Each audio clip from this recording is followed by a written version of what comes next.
I'll just say thank you, Dr. Heston, which I genuinely want to express even a couple more words for her. About 3 or 4 weeks ago, we had a chance to sit down and kind of chat through some of the stuff that I was going to be presenting. And I got to tell you, it was not only good for me personally, but just encouraging to sit in her office, get some smiles, and we bonded over quoting, I believe. You'll see a couple of quotes here. So seriously, thank you. Thank you, Dr. Light, so I know that you're not here. Thank you for the Professional Development Committee, Don Kesterson. Tina, thank you. I don't know where you're sitting, but you get a big thanks out of me, too. Tina had a chat with me in the past 6 months or so about taking an opportunity like this. And it really did sound great at the time. Like, I was like, this is going to be great. And last night, about 3 o'clock in the morning, when I was tossing and turning, I was like, Tina, what are we doing? But I appreciate them. I appreciate you. Some of the most encouraging professional things that have ever occurred in my life occurred with people in this room. And you'll probably hear a story or two along the way. There would not be time for me to really express appreciation to the person that I've become as a result of being a colleague, sometimes a listener, rarely a teacher in front. But I've learned so much from walking around our halls. And I would like to kind of just jump off the idea of being extraordinary, making a difference. And I agree with Dr. Heston, when that first meeting was starting to happen and everybody is discussing things that they would like to see discussed here, the thing that just kept burning in my head is we all started here to do something. And in this particular environment, different than many across the nation, I don't think it was to pick up the biggest paycheck. If that's why you're here, you took a wrong turn somewhere. Okay? Now, but what I do think is that the jitters that I had last night at 3 o'clock about just having an opportunity to spend time with you guys, those same jitters probably hit all of us at one point in our career. Probably the night before we stepped on campus. And we looked at the opportunity that is in front of us, because how can you really go wrong when all you're really tasked with is teaching the next generation to live well? It's a big job. It's a big job for all of us. It's a big job for all of us, and none of us can just do it on our own. It's not a room of one. It's not a classroom of one. It's not a campus of one. It is a collection of people intending to change the world that they live in. And so, as we as students that kind of roll through our lives, and sometimes they're here for a day, sometimes they're here for a week, sometimes they're here for a year. We've been blessed with a couple that have been here 4, maybe even 5 years. As we're blessed to be part of their lives, it is about teaching and educating and informing them of the most important calling that I think everybody has in this room, and that is to make a difference. If you're grinding through life in order to just get to the next day, then you're missing out on one of the biggest blessings that could occur in your world. And that is, you're here to make a difference. You're here to be a change maker in whatever venue or place that you are. And nothing I said prior and nothing I say during the rest of this time together is actually going to be novel or new. I don't even have I checked my PowerPoint like 42 times knowing that there were going to be English professors in the room. And I don't know where it is, but I'm sure there's a spelling error, a typo, or a comma in the wrong place. So I just welcome, if I'm boring, you just check out the slide presentation. You guys find it and send it to me later. That was my 3:30 angst, was the English professors in the room, to be honest. I almost fell asleep. I woke back up. I'm like, they're going to be there. So, as we kind of move forward and we're taking a look, it really is about arming ourselves as a team. But I don't have anything new to say. I didn't go find new information, and nothing I'm presenting to you today has not already been heard by you. I could almost guarantee it. Because the issue isn't that we need new strategies. strategies is the issues that we need to take ownership of the strategies that really will work if we put them into play. So I regret to inform you that there's not going to be any really new and great information, but I do hope there's good reminders for you. I hope that there's moments in the time that we share together that you're going to just be reminded that, you know what? I really do need to speak more clearly when I'm sitting in a room with people. I really need to challenge myself on personal honesty instead of just getting the 5 minutes done so that we can get out the door. There's a ton of stuff on the slides. It's just not new information. And the reason I didn't give you new information is because I wanted to deal with the group that we were mostly here to deal with today, and that is the ordinary. If you are already one of those extraordinary people that is already making all the differences that you need to in your world, then you still need to sit in here probably, but you're not going to get much, because I really am here to talk to the ordinary guy. I went so far as to bring my wife with me today. Dawn, wave at everybody. Dawn Smith is my better three-quarters. Some people have a better half. God knew that when I was growing up that I needed somebody to be the better three-quarters of my world. And so she's my better three-quarters, and she's here to confirm for you that I am the most ordinary guy in the world. There's nothing new, there's nothing unique. I'm a guy that tries to wake up in the morning and get his feet moving in the right direction. By the way, this is the earliest I have taught in a long time. I thought it was in my contract not to speak before 9:30. I went back and checked, that's not a true thing. So, so she knows how ordinary I am. She knows that our life is still filled with the same things that your life was filled in before you get here. You see, I see you. You may be ordinary. You may actually be. I see you. You are the person that got up and was 5 minutes late before you got out of bed, even though the alarm went off early this morning. And you were walking out the door and there was papers that could have been flying every which direction.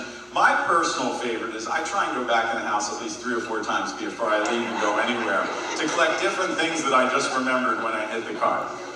And that worked out really well, I don't mind saying. So I got halfway to the college and I called my wife and said, hey, could you pick these 2 things up because I forgot them. So, and the grind of the day that we live in, I just got to get to the next place. I just got to accomplish the next task. I just got to meet with the next group of people.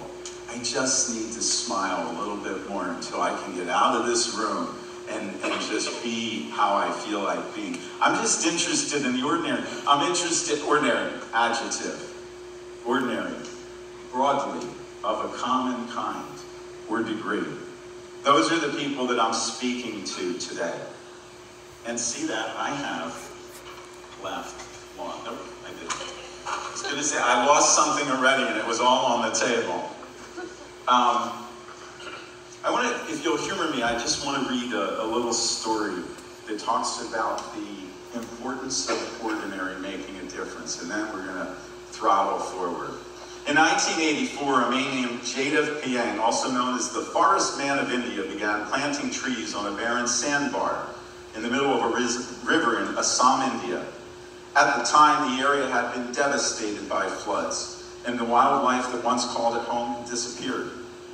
Despite criticism from villagers and officials who believed that his efforts were futile, Payeng continued to plant trees every day for 30 years. Slowly, but surely, the sandbar transformed into a lush forest spanning over 1,300 acres. Payeng's dedication to reforestation not only helped to restore the ecosystem, but created a habitat for numerous animals, including tigers and elephants and rhinoceroses. And I asked my wife this morning if it was rhinoceri, and she insisted it was also rhinoceroses. So today, Payeng's forest is known as the Malai Forest, named after him. And it serves as a reminder of the incredible impact that one person can make. Today, Payeng's work showed that even ordinary people can make a difference, and that the small actions can lead to significant change over time. What a great story about somebody who dug in for 30 years. Did something that no one around them thought was important. In fact, most of the people around him thought it was a waste of time. What are you going to do by going out there in the middle of that field and planting 2 trees? And day 1 didn't look really good. I'm sure his buddies were like having a ball with that one. That's right, you go change the world by planting a tree. And day 2 didn't look too good. And after year 1, he had himself a nice collection of a couple trees. And 30 years later, I was reading about this guy a couple days ago. He was standing leaning on one of the 30-year-old trees that he had planted at the beginning, with tire claws in the side of it, having brought back a whole 1,300 acres in the middle of a community that you and I will probably never get to see.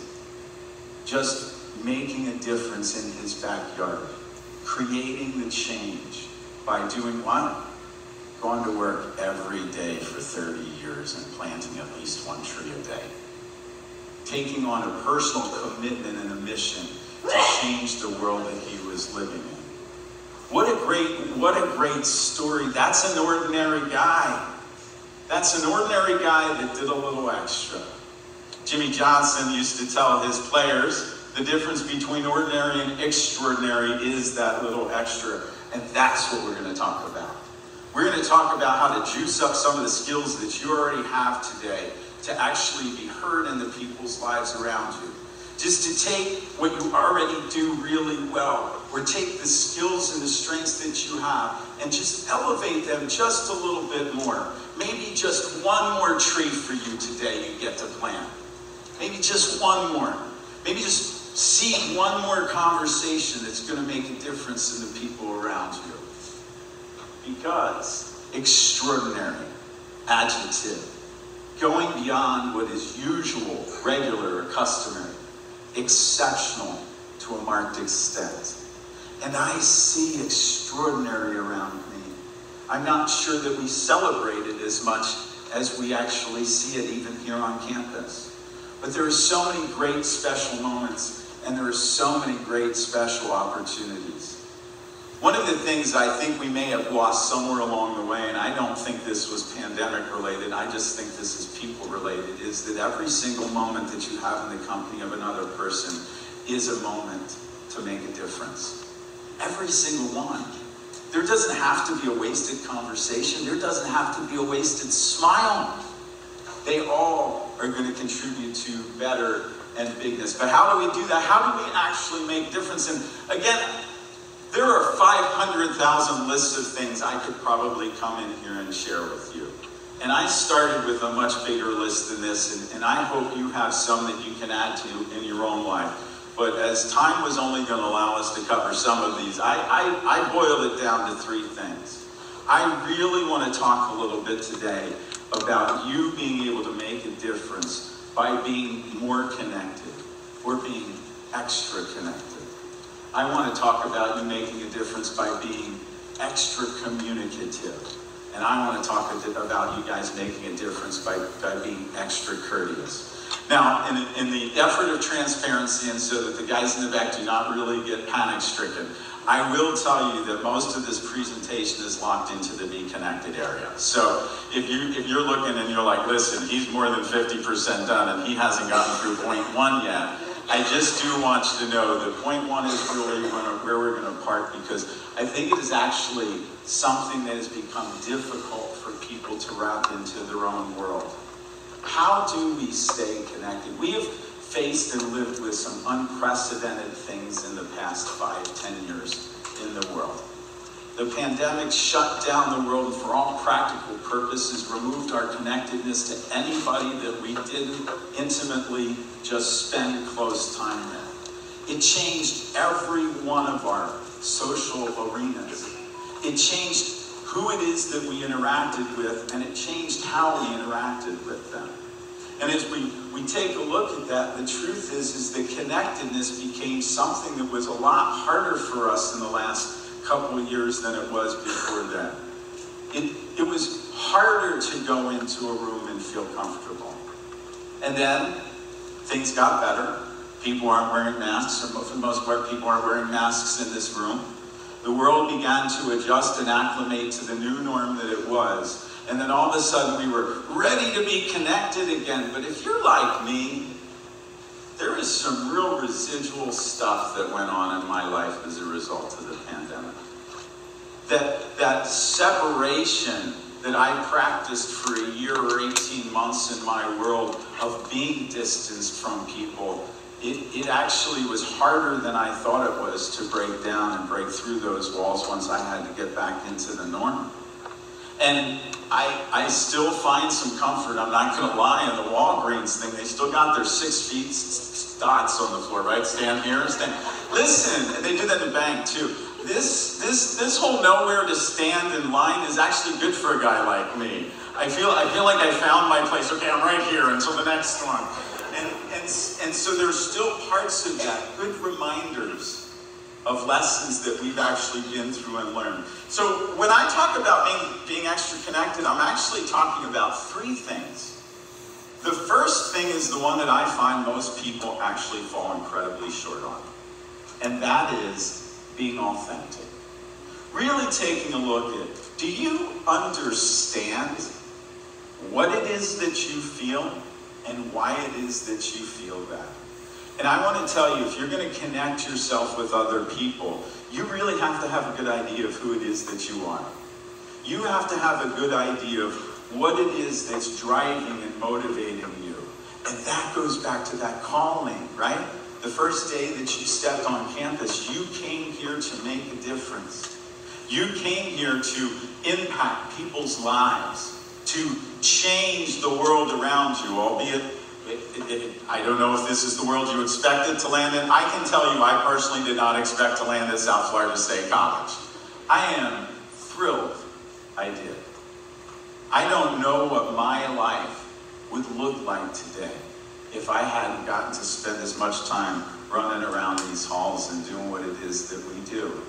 I am grateful on a daily basis for the opportunities that our institution and our students provide me.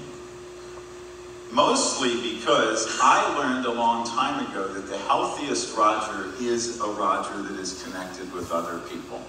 This is also something my wife will tell you. The most unhealthy Roger is the one that climbs in a hole somewhere, that, hides from people, doesn't really communicate. That's an unhealthy Roger. And this environment has forced me to play an A game because I take seriously the time that we spend with students, even walking through the hallways. I take that seriously because it is my job, it is my responsibility, and it is my calling to make sure that when they walk in the door, I give them whatever it is that I can to try and help them move forward in life. And can I tell you that we share that calling? And where we fall short is if we don't actually know what it is, how we feel, if we don't have a good understanding of the person that we are, then it becomes incredibly difficult to try and connect into the world around us. The students that come onto our campus, they are looking for grades. They are looking for passes. They are looking for diplomas. They are looking for credentials.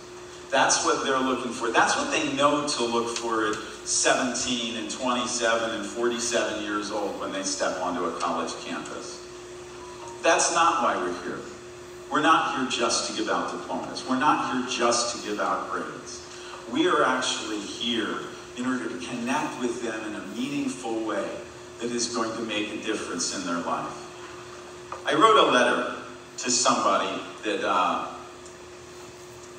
was important to me many years ago. When I was a young man, I had an opportunity to run into one of my high school teachers who invested well in me. And didn't just invest, by the way, even just for the days I was in high school. This is somebody that invested in me well into my young adult years and was really a significant influence in the middle of a lot of chaos in my life personally. And I had not spoken to, had not seen, frankly, don't even know what was going on in this person's world for many, many years. And one day I decided, frankly, I'll tell you the truth, one day I decided as a result of something incredibly nice that somebody in this room sent me. Somebody sent me an email of gratitude for something really super small. and it struck me, and I felt it for like a long time. It was meaningful to me. And I thought to myself, you know what, I need to pay this forward a little bit. I need to go out there and this was my pay it forward. You may not even know who you are, but I will thank that person. This is where that stems from. So my letter, I am not on Facebook much, but I hope this finds you and finds you well. I've recently had time to reflect on some of the contributions that you have made to my life. And though negligent for many years in reaching out to share thanks for so many things, I know this is a time that I cannot pass this by. In short order, I grew up somewhere along the line, married the best of girls who was a worship leader and lover of God first and foremost in her life. Together we have raised and are raising 3 kids, 23, 19, 17, who genuinely make their dad smile whenever so much as their name crosses my mind. My son is a first-year high school English teacher and sponsor of the drama club. They are truly wonderful kids. There are many, many moments as I moved through middle age and carted kids, my own and many others around, that I thought about the moments that we spent together, in a car, at the school, and even in your living room as I adulted poorly. Interestingly, I mostly remember that. Moments, not necessarily in a group, but moments, time that you invested in me. I owe you a debt of gratitude for showing me how to invest well in the young people around me.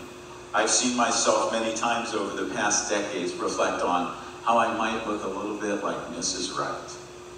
I'm a college professor. I finished a PhD in addiction psychology almost 20 years ago, and I've spent the better part of my career working with addicts and students. I get to see my handprints on the people and things around me on a regular basis, and I see your handprints on me all the time. How do I even begin to say thanks for that? The journey has not always been easy for me. I am still stubborn, egotistical, and unforgiving often. But the world has softened me up over the past couple decades. I still do a lot of stupid people things, but have tried to live out that bigger debt creates bigger love. A story from Luke 7. Thank you for allowing me the time, patience, and opportunity to take big debts against you, Mrs. Wright. It has created a bigger love for you and for those around me. That's somebody who did more than their job, because I'm telling you, 40 years later, I'm standing here with the impact of that person. Mrs. Wright spent her entire career teaching high school English to people who frankly didn't want to learn it. She invested well in the Rogers of 1985 when they walked through her class, and the Rogers a decade before that, and the Rogers for many, many decades after that. I gotta tell you, I think that is a life well lived. I don't know what it looks like in the world that she is, but I can tell you, I would not be who I am without Mrs. Wright. And there have been many Mrs. Wrights that have worked through my own growth. And when I think about being authentic, my mission is to find people like that and just go after the path that they kind of put out in front of me. They knew they understood who they were, and they understood how to make a difference. Point number 2 here, let's talk about champion diversity. If you want to connect to people, you need to have a good understanding of what your own feelings are. But man, how important is it to understand the people you're trying to connect to? This is not about agendas. This is not about information. This is not about trying to dump into somebody how to be a little mini me, both in the classroom and in the life room. It's really not. This is about trying to find opportunities where you can actually see how people maybe even differ than you. Where is it that their corner of the world is from? I am struck as we talk about our students on campus that I am ill-equipped on most days to deal with the things that most of our students come to campus with. And I don't say this to draw anything out of you, but the reminder and the awareness that it's been a long time since South Florida State College has been open, that every student that showed up on that day had enough gas in their car to make it home. It's a long, long time. The stressors, the economic stressors, the social stressors. One of the things that I adore about this institution is our first-time in college students. There are very few places, I am convinced, and maybe I'm wrong, but I think there are very, very few places where you actually get to see the product of 3 generations to get a student into the college door, and we get to see that on a regular basis. You see, some of our folks that come from some of our underserved areas, grandparents or even great-grandparents had to make a commitment to put their head down and go to work literally in fields picking every single day in order to get the next generation to the place where they didn't go to college, but they did go to elementary school. And those guys, they jumped into the same field, the same farm, with the same work that their parents did so that their kids could get through a high school education. And 3 or sometimes even 4 generations of effort just to get one of your kind, one of your people into college. There is a reason that, and I will tell you, there is a reason that we have like 10, 12, 15 people sometimes show up for graduation for some of our students. This is a family affair for them. This is a big deal. This isn't another day in the office. This is the hard work of 40 or 50 years of an entire group of people putting their head down and saying, we know that education is important, but we can't do it because you know what? We need to put food on the table. We can't do it because we don't speak a language that allows us to get there easily and efficiently and effectively. We can't do it because we already have been tasked with what's in front of us, which is creating a better world for the people in front of us. And for crying out loud, it might be just 1 tree a day, but I do hope that 30 years from now, we're going to get one of those trees into a college classroom. That's unique, man. I don't believe that's happening everywhere. If you just see the students that walk in the door and you get a picture of what it took to get them here, and I say this respectfully for the room, it's not just about enrollment, it's about the enrolling for them. It's not a number thing, right? It's about what did it take to walk in the door. Do you remember that when you walk across campus? Some of you do. I can tell. I can tell because I see it in your eyes. I can tell because I see it in your smiles with students. I can tell because I see you always ready to go the extra mile to try and figure out where it is that they came from. One of the saddest things in the past several years for me as an instructor has been, I can tell you since the spring semester of 2020, I have yet to go through a term where one of my students had not lost a parent to the pandemic. That's probably 10 terms now, at least 10 students. I remember one particular student, a young man who came into my first back in the classroom class after things were opening back up. And man, he looked rough in the back. He looked rough. Darkly dressed, I don't want to say that like it, but just looked rough. We spent some time together over that term, and we fixed some of his problems. Actually, Tina from Financial Aid fixed most of his problems. Can I tell you that this young man was walking around on campus, and his story, the long and the short of it is that he got a notice that he was had to pay like $4,200 or something like that for an education here. And one day when he was looking particularly down, I was like, hey man, what's up? And he's like, my mom told me I'm gonna have to drop out, yada yada. We sit there and talk. Now, this young man had lost his dad a couple months early in the pandemic, very early in the pandemic. And honestly, sitting there and talking to him, I'm like taking pieces of this that I don't really know about, because believe it or not, I'm not a financial aid expert. But I was surprised it would cost somebody $4,200 a year to go here to school. That didn't sound right to me. And so I said to him, well, we need to, what's going on with that? He said, well, my license, whatever problem, I didn't get this. And so it was one of these, he was paying out of state tuition and everything was coming due. I'm like, okay, well, how long have you lived in Florida? He says, I've lived here my whole life. I said, that's a problem we can fix on campus today, man. We can. And I told him that. I said, I don't know how to fix this. I really can't tell you what direction you're going. But I can tell you that I can find you people on campus that can fix this problem, because you're in the wrong lane. You're like signed up in the wrong list, man. We just got to get you moved to the right list. And no lie, Tina, I don't know where you are. I think I saw you back over here. Okay, she's out. She's out. Well, I'm going to have to call her now and do this whole lecture with her over the phone, aren't I? Okay. She was fabulous. She took this young man who was 18 years old, who was reeling from the death of his father. He was the oldest of the sibling set of 5 or 6, and there weren't many that were of 13 above him. He was 17, 18 years old. Dad's gone. Mom has a lot of responsibility on a farm somewhere, right? And this kid had to grow up awful fast, so fast he didn't even have time to ask the question of whether I should be paying that much money for college. He was in that grind, move to the next step, move to the next step, move to the next step. He didn't even know he had a problem until we shared some moments together.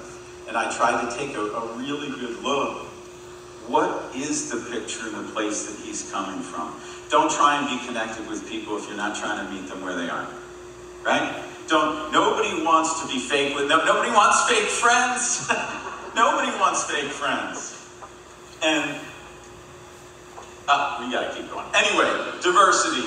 Big word on college campuses, big word in the world that we do, but differently used than the way you thought it. Diversity is an appreciation of every single person that walks by you and trying to understand what is the picture of the world that they have. Where did it come from? How is it making a difference in the moments that they're actually sharing and speaking in front of me? How can I make a difference? Appreciating the place that they come from. Understanding their feelings. And then finally, you kind of collapse those two things. If you can figure out what it is that you feel, and you can figure out what it is that they feel, then all of a sudden, you're able to share something. And that's what we think about when we talk about connectedness. We think about this sharing opportunity. We think about the moments where, okay, you know what? I know what it is like to lose during the pandemic. I know what it's like to lose important people. I know what it's like to lose a father figure. There are moments that we can connect well around this, and they don't have to be 15-hour dispositions and exposés of our personal life. It's just, when on the first couple days of college, one of the things that I do, and folks around here will probably tell you, is I spend a lot of time in these hallways here in the UC. Redirecting traffic. It's what it looks like I'm doing. It looks like I'm redirecting traffic. Hey, do you need help?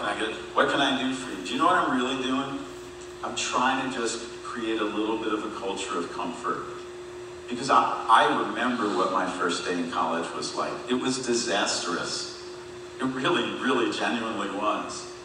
I went to Rutgers University when I started out, and I remember the registration lines that were like 1.5 miles long in newspapers that you had to go sign up for your classes, right?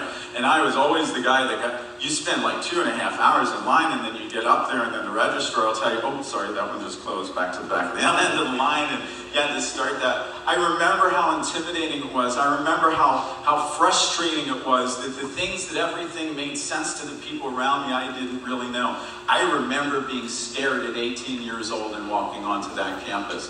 I also remember literally signing up for every class that the person in front of me signed up for so that I didn't have to go back through the line. And I declared this is no lie, I declared myself as an undeclared major because that's what he was declaring.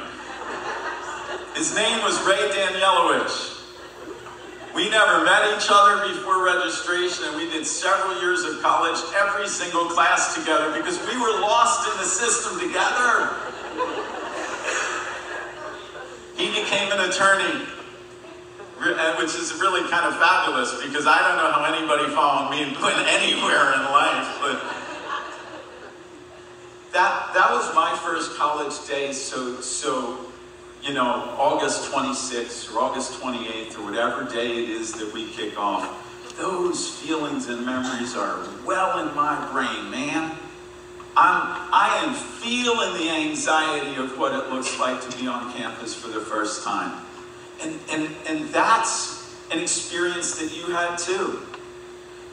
Just because we're a public institution and a state college does not mean that people that pull onto our campus, A, know what they're here to do, or B, are comfortable doing it.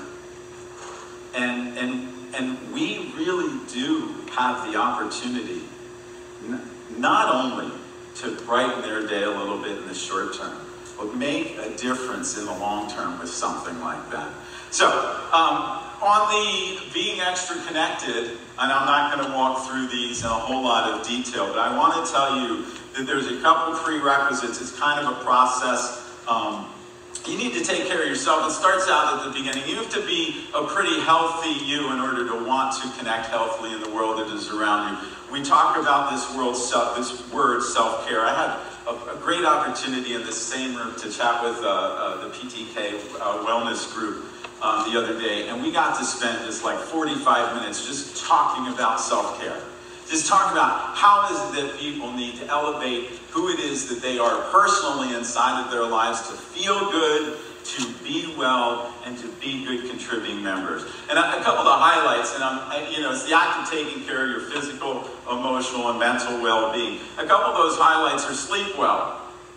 That's a good one. I used to say that was a really good one for students because they have horrible sleep habits by and large. I cover this significantly, extensively in every single classroom that, you know, every single class topic I area. I have a speech lecture, and it really sounds the same. And honestly, I could probably give it to some of you, because some of you look a little tired this morning, I don't mind saying. But the truth is that, and you actually may not know this, that, you know, when we talk about your physical well-being, one of the things that we think happens during the sleep cycle is that the cerebral spinal fluid actually washes your brain. Happens during the REM sleep cycle, which is about 10 minutes for every hour and a half that you sleep, or about 10 minutes every 90 minutes.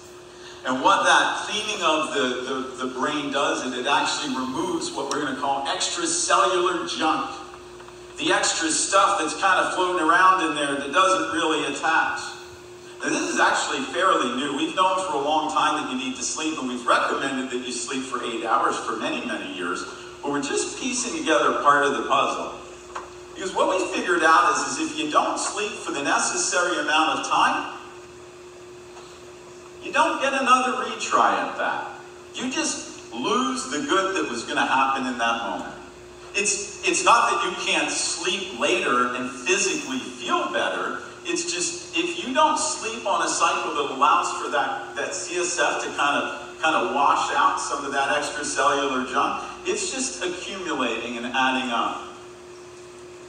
And when we start this now with video, frankly, we start this with video games with 7- and 8-year-olds right now. But we're beginning to see, you know, it's not unusual for half of my class not to have slept 5 hours the night before. Our students are coming to class tired. Our employees are coming to work tired. Our world is so busy and we have so many distractions that it's a tired kind of thing as you're worn out before you get there. What is the consequence of extracellular junk accumulating inside of the brain? Anybody know that? We're looking at that as actually very, very much a part of the cognitive decline, Alzheimer's, and some of the stuff that we see in the brain. So when I'm teaching students at 19 years old, and I'm begging them in order to get onto a good sleep pattern today and keep that for 40 years, it's not that they will see the difference tomorrow, it's that 40 years later they might really see if they don't. Nobody wants to wake up with cognitive decline, and if there's anything that we can do, and that's just on the sleep thing, eating well, right? I think my words to them were something, it was like sugar. I'll just say the word sugar, and then this, sugar, stop it. Just we'll do it that way. It's not that I am trying to steal from you things that you might enjoy. The truth is sometimes some of the things that we enjoy a lot aren't the healthiest for us. And a lot of food choices that we make. On that, I'll just also say, if you have not seen anything green on your plate in the last 2 or 3 days, please try and fix that today. You might need some of those vegetables. You got to take care of yourself in order to be good and to be able to invest well. And if you're able to do that, then I try and share this next line in almost anything that I do. It's a little tagline that Roger Smith tries to attach to most of his stuff. And that's, I want to be heard in everybody's life. Many years ago, actually as a result of having children of my own, one of them specifically, I don't mind telling you, I realized that it didn't matter what I said, how I said it, and what I was wearing when I said it. They didn't hear me. There was literally we went for 17 years, and I'm not sure they heard anything that I said. And I'm like, what does it really mean to be heard in somebody's life? And then all of a sudden I thought, the problem that Roger has when he's talking about being heard is he wants them to do something. And I started to think through that, and I'm like, well, the truth is, if I want to be heard in people's life, isn't that on me? Don't I need to do something differently? And so I kind of came up with this thing, which is, I just want to help everyone always reach deeper. When I'm in a conversation with my kid, I don't think that they are listening. This is like one of those things that's resonant in the back of my mind. What is it that they need in order to get to the next place in their life? And so we need to take care of ourselves, and then we need to be able to hear and see and feel the people around us, not for the purpose of fixing them, but for the purpose of understanding them. We approach so many of our relationships and so many of our tasks as, I am going to save you from this problem you don't even know you have, and here's what we're going to do. If the world would just do it my way, then it would really be working out a lot better. That's the way we approach a lot of relationships, but the truth is, maybe our time is better invested trying to understand the people around us instead of trying to fix the people around us.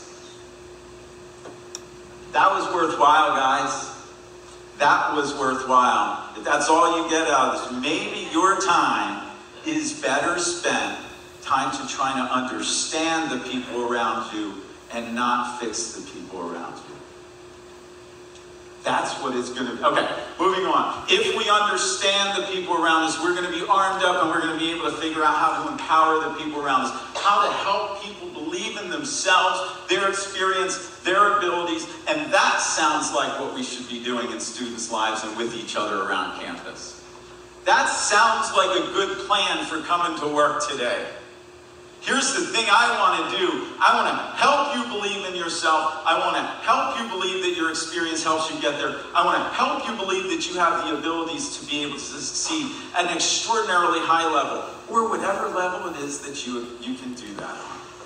And then finally, if we are able to take care of ourselves, if we're able to see, hear, and feel other people around us, if we're able to understand, if we're able to invest into empowering, then all of a sudden, we are faced with one of our biggest callings. We are going to be able to serve others. We're going to be able to engage the people around us. I call that a people sphere, by the way. Your people sphere has a lot of different levels, but everybody that you run into is part of your people sphere. And when you find ways that you can make their life better, man, that is very, very empowering. Not only to them, but you want to smile. You want to feel like you did or accomplished something good. Change what someone's reaction is. Watch the light go on in their head. Watch them be connected with, my gosh, it was that connection and that person and that experience, and you're standing, and man, I'll tell you what, I like it when students learn. I like when I'm standing in a classroom, it's like, man, that makes a difference, right? Okay, I finally got that piece. I like to see the light bulb go on. I sometimes think, as adults, employees, as the people that we are, I sometimes think that we put our head down and we really make our mission about what we need to navigate for the day. What do I have to get done? What's on my list? And the truth is I don't, this personal opinion, but I don't think that's what you were here for. I'm not going to tell you that there aren't great things to enjoy individually and personally in the world that you live, but I actually do personally believe that every single person in this room is called to something much bigger than their own stuff. And I think that calling is about helping people see who it is that they are and be able to move forward. Okay, And then I'm not going to go through these because we would be here all day. But I'll tell you this, 10 surefire ways to connect with people. I want to hit a couple of them that I think are super important. Respect people's boundaries. That's just one, that's like one for you to underline there. Move past the surface level. Don't try and have these really slick 40-second interactions that are going to be world changers, but really if you want to try and connect with people, it's going to take a little bit more than, hey, how are you? Oh, great. Oh, good connection. Right? It is actually going to take the 3 minutes, the 5 minutes, and sometimes the 50 minutes to elevate the conversation, to spend time actually getting into where their life is. It's not just going to be the things that you see, it's going to be the things that are down here deeply. That's the goal. Let's see, schedule your time. I cannot say enough about using the schedule to your advantage to be a change maker. Yeah, I'm using routine, using the things that you have planned and scheduled in your life. And the one I really wanted to hit was offer a smile. I will tell you, I've seen such fabulous examples on our campus of people that smile well. I'm like talking like, see, this is the way it used to be before cell phones, like most of you guys know, right? You used to step into an elevator and you didn't have anything to distract you. So right now, if you jump into an elevator with our students, I promise you this, and if you're in an elevator with me, you will see this play out time and time again. As soon as that elevator door closes, I always say, hey, grab your phones, it's time to look disinterested in everybody around you. Now, my office used to be on the 3rd floor of the B building, and I can tell you authoritatively that at least during the first 5 or 6 years I was on campus, that there was no cell service in the elevator. And then I started calling people out on that. They're like clicking things. I said, by the way, that's not going to send. There's no cell service in here. Right? So, smile. If you pass by me and I don't smile, that is on me, and I do not intend that.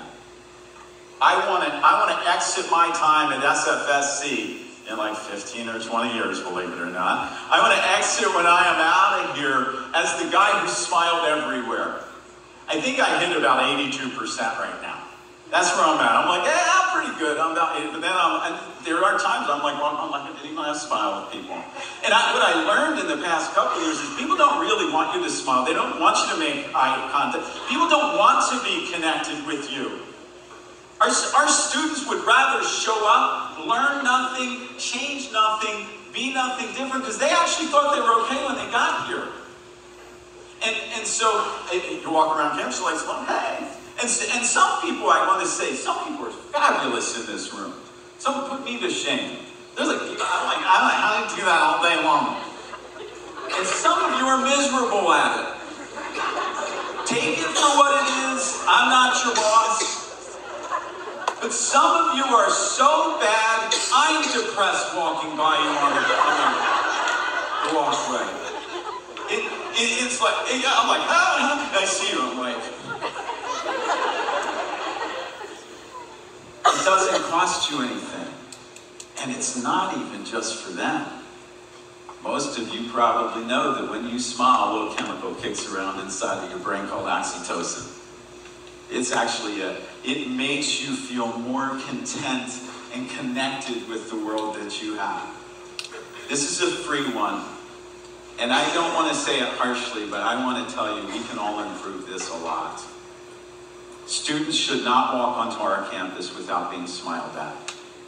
They certainly shouldn't make it past 2 or 3 or 4 employees without feeling welcomed.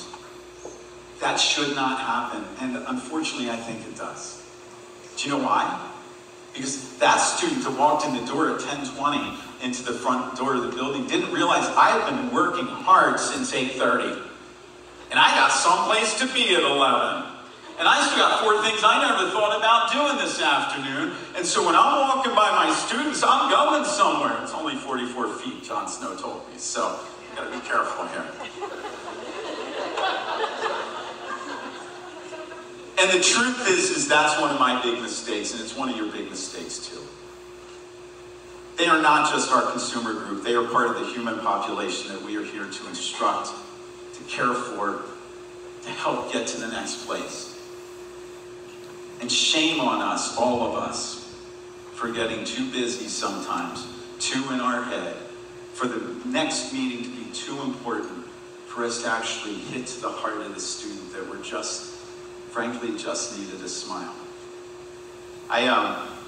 I know some of you have had similar experiences, and I'm a psych guy, so I'm trying to feel people when I'm walking by or whatever, but I'm the guy, I will stop a student if they don't look well to me. It's not unusual to feel a student moving past me and know that there's just way more going on there than they're able to handle on their own. And I can remember just even down this one hallway in the past couple of years, I was walking by, probably busy, I was like walking by a student, and I felt it, man. I felt that angst, I felt that anxiety. I don't know what was going on in their life, but I literally walked by them and it hit me. I was like, and I got like steps away, and I'm not gonna lie, I had someplace to be. I had really important things to do that were job related. I don't remember what they were, but I had things to do. I had people to see, I had places to go. And I literally walked by this student, I felt it, and I'm like, no, Dr. Smith, you keep walking, you keep walking, you keep walking. I almost made it to the door. I'm like, damn. Hey, everything okay? 40 minutes into the office, connecting with somebody on campus that could really help. Tears.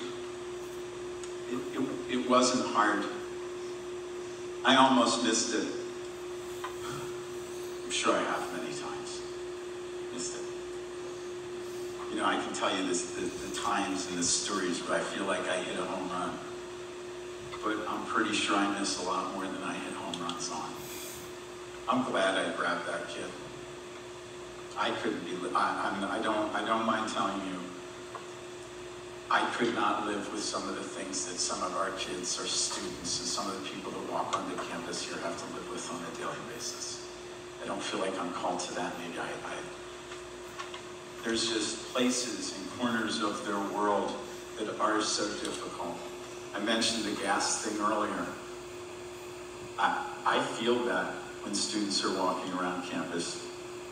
You know, I could sit there and say when a student says, I didn't have gas money to get over to campus.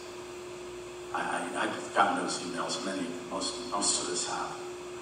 And man, I've got to tell you, everything inside of my heart wants to say, oh, that's just an excuse. But the truth is it's not just an excuse for everybody. There are real economic hardships in the student population that we have. You would be surprised at the number of students who don't come to school here because they are taking care of a baby at home, and it's not their baby. It's their mom's. It's just part of their family system. It's part of the role that they were called to be. You would be shocked at how the pressures of being a second or a third parent. You know, we have students. Many years ago, but 8 or 9 years ago on campus, I had a young man that was working in Walmart all night long in the shipping and receiving department. And so he would show up for my class at 9:30, and he was exhausted. And it was not unusual for him to nod off in class. And this young man and I, we struck it out pretty good. And so he came back to see me for a second class. And as we spent time together and I got to watch his life unfold, that young man went to work every single day. Every dollar he made went to raise a family that he was a son in, not necessarily the father of. His commitment was to make sure that he had 40 hours of a paycheck so that his mom could help pay the rent. And on top of that, he was trying to better his life and get an education, because he didn't want to do shipping and receiving in Walmart the rest of his life. Man, I don't know if I got that in me. I complain when I have a little bit more to do in the one job I have. I don't have an action plan for, I say, you need to sleep, and him looking at me being like, I don't have time to sleep. I don't have that in my world. Anyway, Offer the smile, that's the free one. I cannot see the time, the clock in the back. Baby, what time is it? 9:36 that seems perfect to me. We should be done by 9:37. That's a lie. That's not going to happen. So, here you go. So I learned when I was meeting with Dr. Heston that she has an entire 3 rooms of books of quotes in and around campus. She literally, if you need a quote on anything, I'm gonna volunteer. I'm gonna offer. Just call her.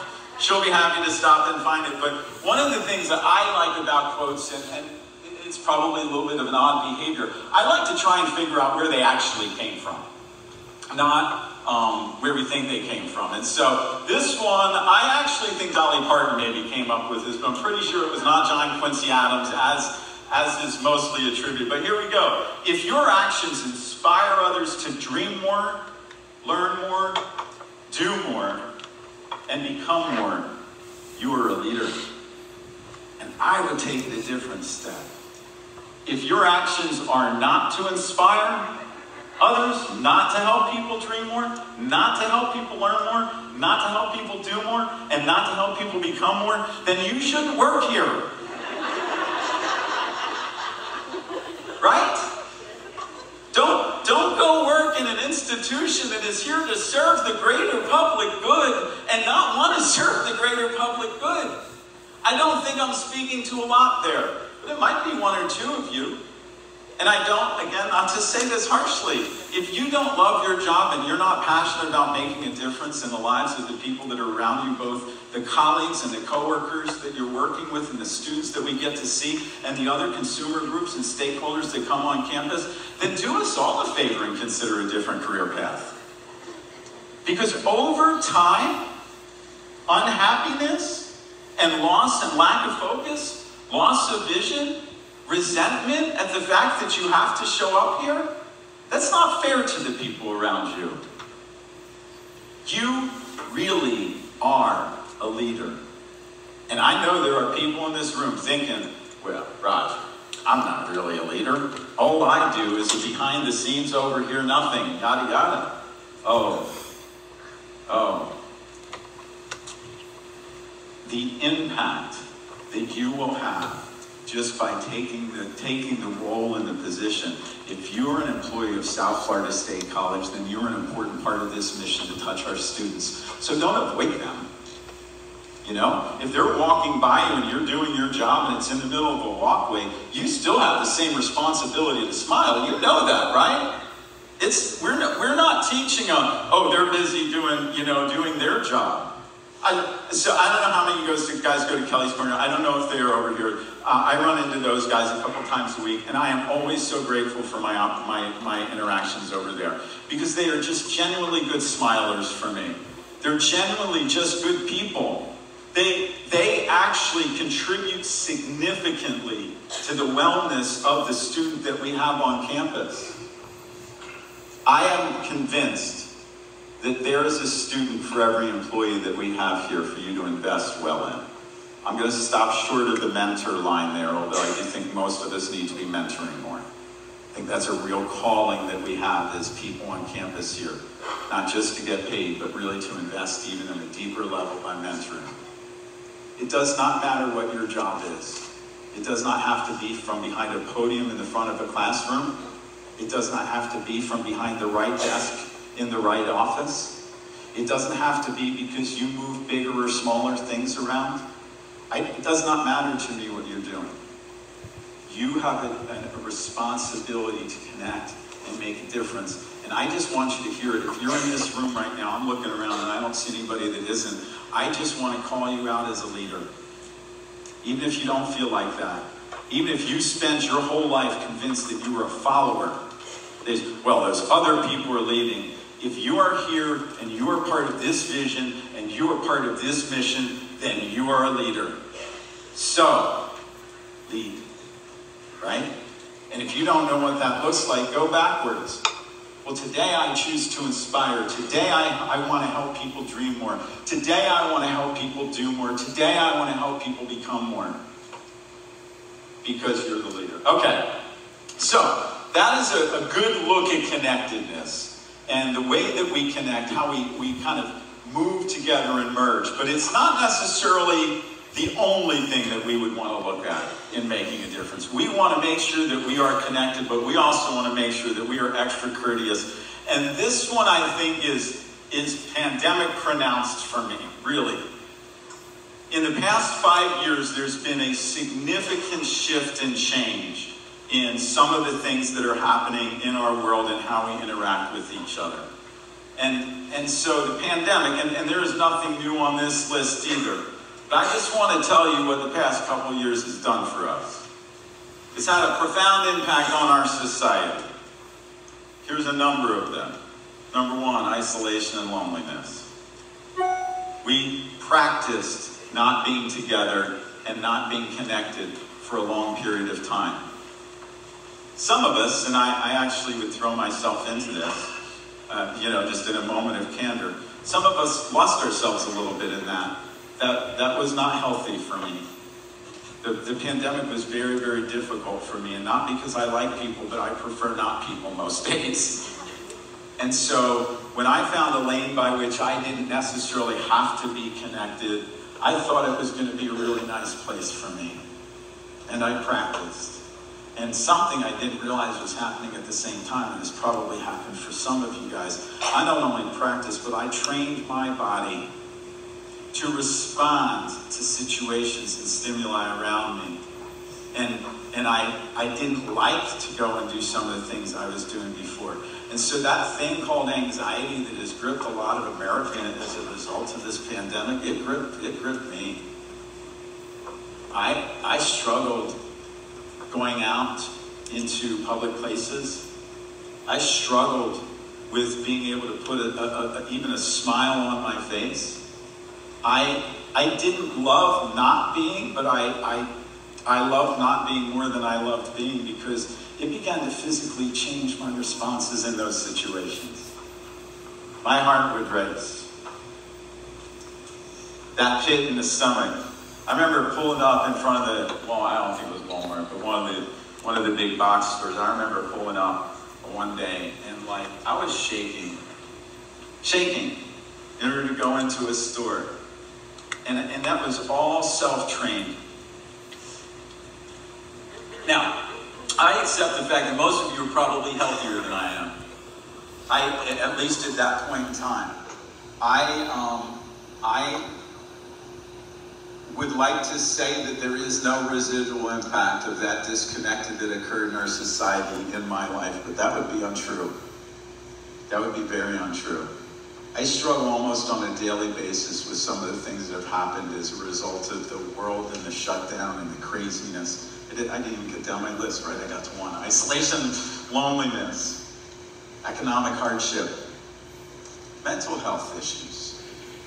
Yeah, by the way, we have factually increased levels of anxiety, depression, and other mental illnesses as a result of the pandemic. That's a thing. We don't have less things wrong with mental illness in the world today. We actually have more. In spite of the fact that everybody had years to just work on themselves. Imagine that. Changes in education. Educational changes were one of the biggest societal areas hit by the pandemic. There's long-standing change. Can I just remind you that the student that walks in today, the student that walks into our institution today, there's a greater than 80% likelihood chance that they didn't spend some of their time in their high school, right? That the world shut down when they were in high school, that they couldn't be connected. I had teenagers during the pandemic. I'm not sure if it would have been easier with or without that. Maybe I should just say I had teenagers, and everybody would and my kids did well. They really did. They kept lanes that they were comfortable with and that their mom and I were comfortable with. But it was different. It was a weird world when all of a sudden best friends weren't allowed over to the house. And you really didn't see your people's spirit. You didn't connect with it. And I think my kids navigated that well. I think they successfully landed that well. But not every student did. In fact, there's many students that didn't. In fact, there's many students on campus today that didn't. And we go right for the fact that, well, they're just not doing their work because they didn't have to do that 3 years ago because they were just going to push them through. That's the conversation in our head. But the truth is, some of our kids missed important learning moments in life because the world shut down for 2 years. And whether they did or didn't go to school, their world wasn't any easier than yours. It's a weird world when you can't connect the way that you thought you could before. Increased domestic violence, also a thing. And something that I think we're going to be talking about for the next several decades is societal change. We as a society are forever changed as a result in the impact of that. And we're living it out every day, aren't we? I mean, I don't know what it would look like to be a 16-year-old and pick up the newspaper and read the things that are going on in our world through the I at least have some information. I mean, I understand what interest rates are, and I understand what the Federal Reserve does, but I got to tell you, if I'm a kid right now, I'm worried about nuclear war from someplace in the world, and I'm worried about whether or not $17 an hour is actually a good enough wage in order to be able to put gas in my car and maybe have rent paid for at some point. I'm worried about whether or not I actually have the time, effort, and energy to navigate through an educational system. If I'm 17 years old, the world should be full of optimism, and it is for many, many, many young people, but the truth is, we were part of the generation that didn't go to school their junior and senior year, and then they had to jump into college. And those college situations weren't really any better. We've some dear friends of ours that had students go, and the college, talking to families about what was happening in their college students' life. They're on campus wearing masks, not allowed to communicate or really associate. How do you do labs without being next to somebody, by the way? There's hundreds of learning things that we just, we changed on the fly. We're like, we're going to educate this way. But these specific students that were actually coming through the door, that were sitting down in our classrooms right now, some of them missed important markers along their educational and social development. Some of them really did. And we're in the mode of, we just want to see a behavior change, but the truth is we need to engage the person so that we can help them get to that next level. I don't want to get into Erik Erikson here, but I wish I could. I don't know why I said that. I should have just passed if I wasn't going to go there.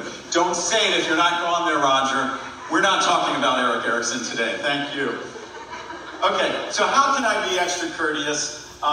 This is where you need to be tactful.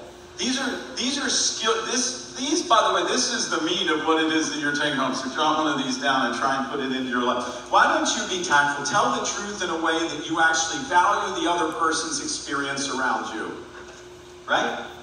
You understand what their feelings are. You know what their culture is. And we can even try and predict what that reaction was all about. Being courteous is being tactful.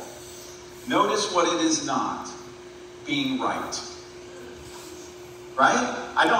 By the way, in order to be extra courteous, you need to be right. So many of us park in the lane of it's just about whether we're right.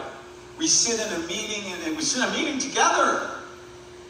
But there's people talking next to us. But we really want to be heard. So we talk louder. A lot of people in this room have that same problem where you start answering a question in your head before you heard the whole expression out of somebody else's mouth, right?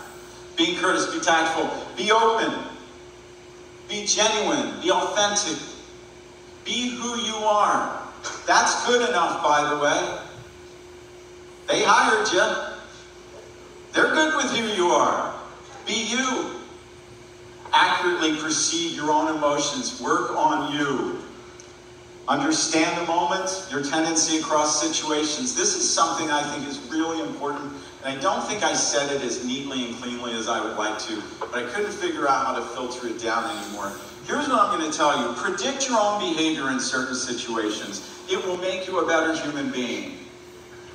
If I know that I do not like to get cut off in the middle of a sentence, then I already know how it is that it makes me feel. And a lot of times I jump into the behavior, I don't like getting cut off, and then all of a sudden I'm a little chippy. That's the word that I use, by the way, chippy. And I get chippy with the people around me, and the truth is I need to understand who I am. Where did somebody just step on my toes? Why do I find that particular voice tone disruptive, annoying, unsettling, anxiety-producing? What are the stressors in my world? Where is that kind of impact place when people are coming at me? And the thing is openness is exactly that. This is not. This is. Bring it on. Let's do it together. And then finally, be honest. I actually find most people think that honesty is a harder task than it really is. Most people have really good reasons for not just being candid and open, straightforward. Just communicate what you know to be true. Honesty is I really believe this, honesty is one of those kind of game changers in a person's world to make them who they are. I spent a number of years working in addiction treatment. Right down the street here, by the way. Right here at the end of campus at the Florida Center. And one of the things I learned very, very quickly is that honest people are going to not generally show up in treatment. So I actually worked in a job where every day I went in, I was pretty sure that everybody else was dishonest. The clients addicts really have an overwhelming. Addicts are dishonest people. They practiced actually lying in order to be able to accomplish what they want in their life. And I will tell you that one of the biggest and best strategies that I've handed, I'm not literally probably hundreds or thousands of addicts in my group, is I've blown their mind by basically saying, here's the first thing you need to do. Get honest with yourself and get honest with people around you. And I talk about honestly like this. I don't have time to go there. I could do a whole hour on this myself. But honesty, inside of the 12-step model, honesty is part of I admitted I was an addict and my life has become unmanageable. People think that admission is the honesty. Honesty is talked about in 12-step addiction recovery as a rigorous, sweat-producing process. As that when it's sitting here and you don't want to speak truth on it and it makes you sweat, that's the type of honesty that alcoholics and drug addicts need to give in order to get well. They will not get well without such rigorous honesty that it produces sweat. It's that much work in their life. I want to say that honesty is work. Maybe it doesn't produce sweat for you, but it needs to be work. If you're not working at being honest, then you're probably leaving something on the table. I cannot see it. What is it? Oh, we're even better now. Look at me go. So I was 100% sure that I was either going to be 5 minutes or 5 hours and 5 minutes in my preparation. And as it turns out, we're going to hit it right on the nose. So I'm pretty happy about that. Here is something from, and this is, you see it's definitely Jay-Z here, right? So, be true to yourself and keep things simple. People complicate things. And I do believe that we have created so many clouds of mystery around the things that we're trying to say sometimes that we're missing the importance of just open, honest, authentic. Okay, and then finally, and I'm not gonna cover a lot of these. I actually think there's some sessions happening today that are going to do this justice, and it's definitely some of the soft skill stuff and the trainings that are going to be happening. I feel like being extra communicative is something that everyone knows that we should be focused and working hard on. And I've spoken on this subject. I've spoken on this subject at Professional Development Day in the past. At the end of the day, we need to listen. And I've got 4 keywords here. It does not matter to me what you do, but actively, cleanly, keenly, closely, carefully. Really, listening requires you to be all in the conversation with another human being. And you can do that with your body. You can do that with your facial expression. You can do that with head nods. You can do that with reaffirming space, reaffirming kind of, yeah, okay, I get where you're at. But listening is an active, participative activity. Listening is not passive. You are not on your computer watching television and listening to Alexa kick out something all this. You're not listening to all three of those. You're just kind of existing in that space. You're collecting a bunch of stuff and noise and stimuli that's coming around, and your body's doing what was always intended to be, which is it's processing that, that's kicking it out 1,400 different directions. But listening requires you to engage in the moment. How many times have you found yourself totally unaware of what the conversation is that you're involved in? Okay, good. I would admit, I wish I was in the other 50% of you that clearly have never had that issue. But I saw a couple people and I'm like, okay, it's not just me. It happened to me today.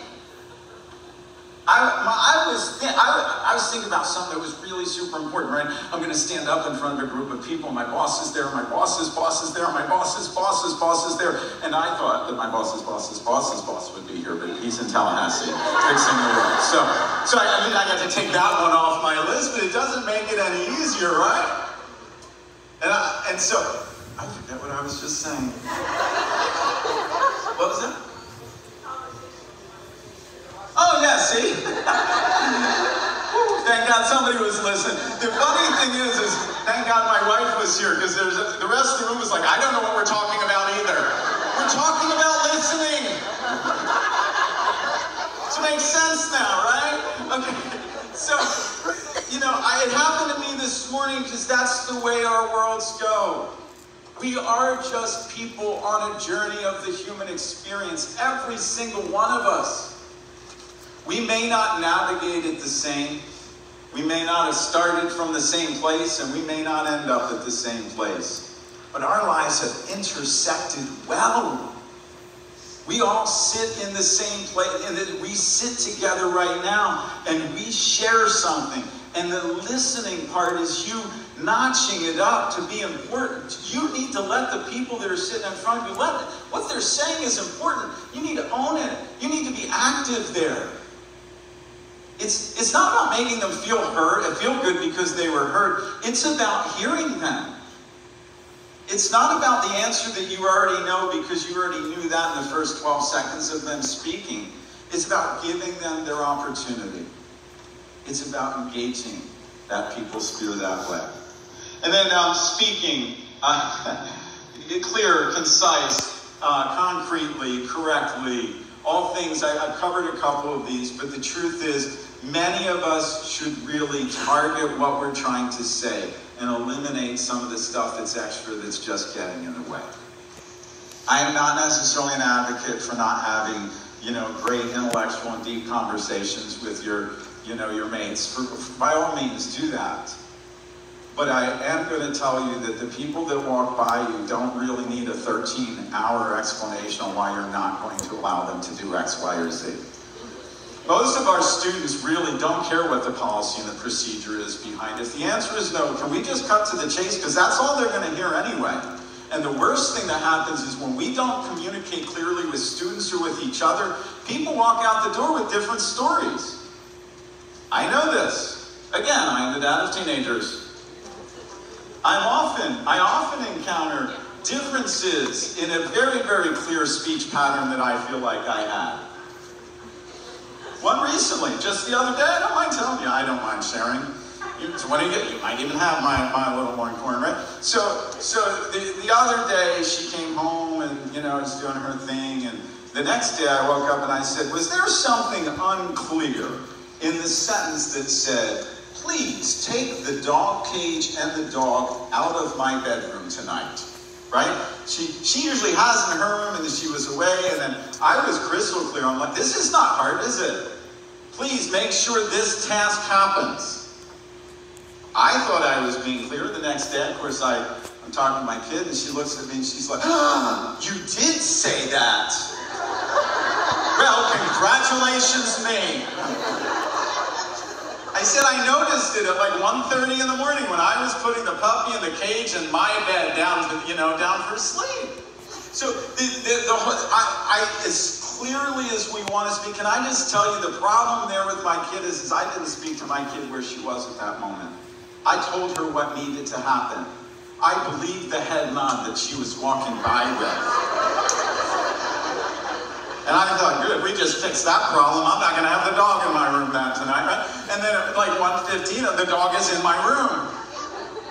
Because I didn't speak clearly. I only thought I did. Speaking clearly means that you need to take the extra time to make sure that you're being heard. And when I talk about concrete, when I talk about short, what I really am saying to you is clean up your speech, especially around campus, and I don't mean dirty language. I mean, clean up your speech. Make it efficient. Make it worthwhile for students. If we're going to tell them that they need to go to financial aid, can we just do it this way? In the bottom of the B building, off to the left side when you walk in, is a big door that says financial aid on it. Go in there. They'll be able to help you. That's a lot different than, oh, you see that building over there? Well, if you go in there, and then you can just go home. We can speak more clearly even on unimportant issues around campus. And think how much better that's going to be when we really have something to say. Really, something as important as take the dog cage out of my room. When you do the practice, that one's going to work. Okay, and then finally, we need to avoid in our communication some things that come natural to most of us as human beings. We need to avoid interrupting. We need to not have something to say before we've given that other reminder, human being.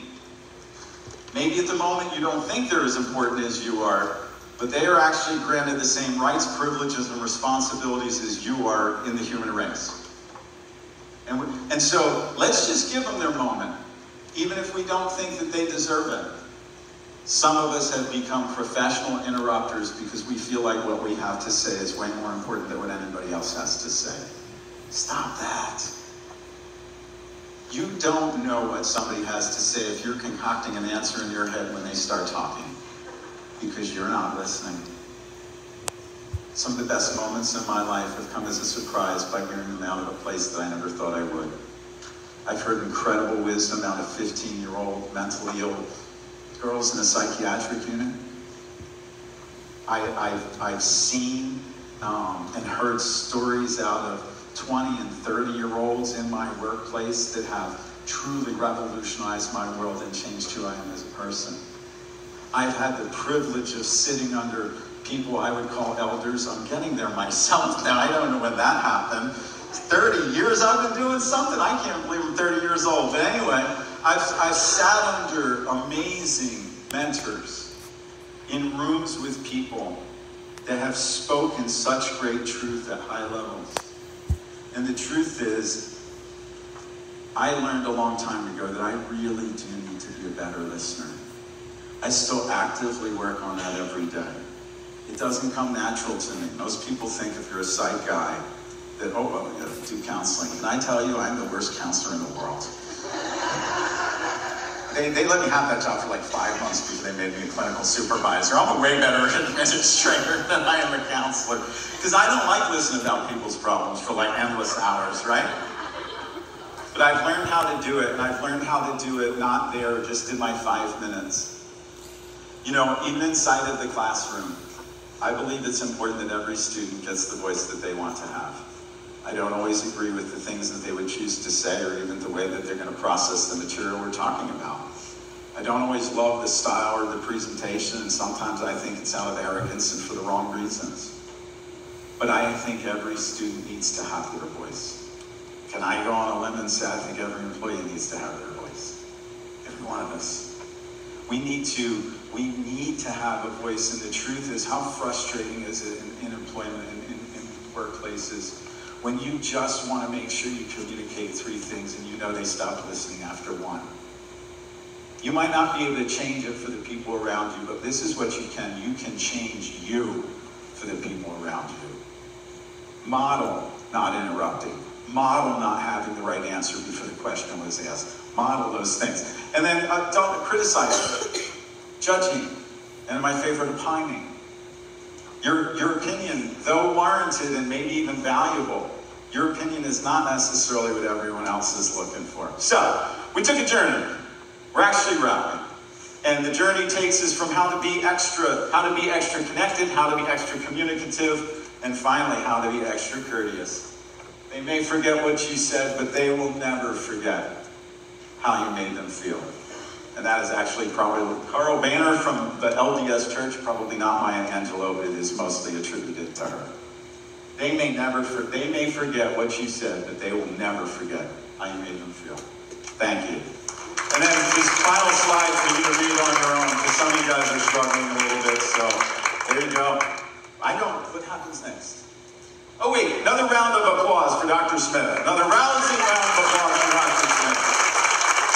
Hey, honestly, thank you. What a privilege. What a privilege. You took mine. I was going to do that. Well, one more time. Come on, one more time for Dr. Smith. So real quick before we get out of here, I got just a couple of things. Sierra and Elena, are you guys here? I want to thank them for doing the decorations today. So if you see that, thank them for the decorations. Also, all the new people. Do we have who's the first timers? This is our first time coming to Professional Development Day. You raise your hand. Make sure you guys say hi to these people. Okay? This is our first time here, so there's a lot of new employees. So make sure you say hi and welcome. Okay? So hopefully the rest of the day goes well. If you have any questions or need anything, like I said, try and find the people with the shirts on, and we can try and help you with whatever you got. So let's go, enjoy, and we'll see you all again next year.